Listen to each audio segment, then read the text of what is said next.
ഇതാണ് എൻ്റെ വാളംപുളി മരം. ഇത് 3-4 വർഷമായിട്ട് കായ്ക്കുന്നുണ്ട്. ആദ്യം 1-2 വർഷത്തേക്ക് കുറച്ച് കായകളാണ് തരാറുള്ളായിരുന്നെങ്കിലും ഇപ്പം എനിക്ക് വീട്ടാവശ്യം കഴിഞ്ഞിട്ടുള്ള കായകൾ ഇതിൽ നിന്ന് കിട്ടാറുണ്ട്.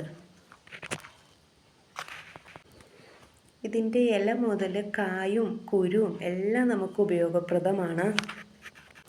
ഇതിൻ്റെ ഇല തിളപ്പിച്ച വെള്ളം കുടിക്കുകയാണെങ്കിൽ വണ്ണം കുറയാൻ നല്ലതാണ്. പിന്നെ കുരുന്നിലയും കൊണ്ട് നമുക്ക് കറി വയ്ക്കാൻ ഉള്ള ആവശ്യങ്ങൾക്ക് നല്ലതാണ്. ഇതിൻ്റെ ഇല തിളപ്പിച്ച് കുറച്ച് ഉപ്പൊക്കെ ഇട്ട് തിളപ്പിച്ച് നമ്മൾ ഈ തൊണ്ടവീക്കം, വായിൽ ചെറിയ ചെറിയ പരുക്കൾ, അതിനൊക്കെ വായിൽ കൊണ്ട് തുപ്പി അങ്ങനെ ഒക്കെ ചെയ്യുവാണെങ്കിൽ നമ്മുടെ ആ വായിലുള്ള പരുക്കൾക്ക് അങ്ങനെയുള്ളതിനൊക്കെ നല്ലൊരു ഔഷധമാണിത്. നമ്മുടെ വീട്ടിലെ ആവശ്യങ്ങൾക്കായിട്ടൊരു 10 പ്ലാന്റ് സെലക്ട് ചെയ്തതിൽ ആദ്യം തന്നെ ഞാൻ ഈ ഒരു മരം സെലക്ട് ആക്കിയായിരുന്നു. അതിൻ്റെ റിസൾട്ട് എനിക്ക് കിട്ടുകയും ചെയ്തു കേട്ടോ.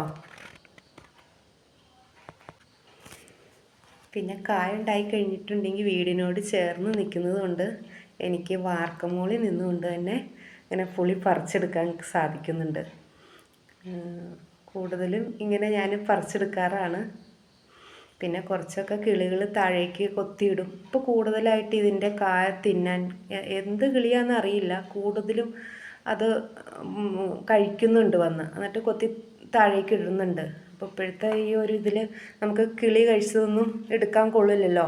അങ്ങനെ കൂടുതലും ഇതിങ്ങനെ നഷ്ടപ്പെട്ടു പോകുന്നുണ്ട്. പിന്നെ മുഖത്തെ പാടുകൾ പോകാനും കളർ വയ്ക്കാനും ഈ കരിമങ്കല്ലിയൊക്കെ അതിനൊക്കെ നല്ലതാണെന്ന് പറയുന്നുണ്ട് കേട്ടോ. ഈ ചാനൽ ആദ്യമായി കാണുകയാണെങ്കിൽ അത് സബ്സ്ക്രൈബ് ചെയ്യണേ. പിന്നെ ഷെയർ ചെയ്യണം, ലൈക്ക് ചെയ്യണം, കമൻറ്റ് ഇടണം. Thank you.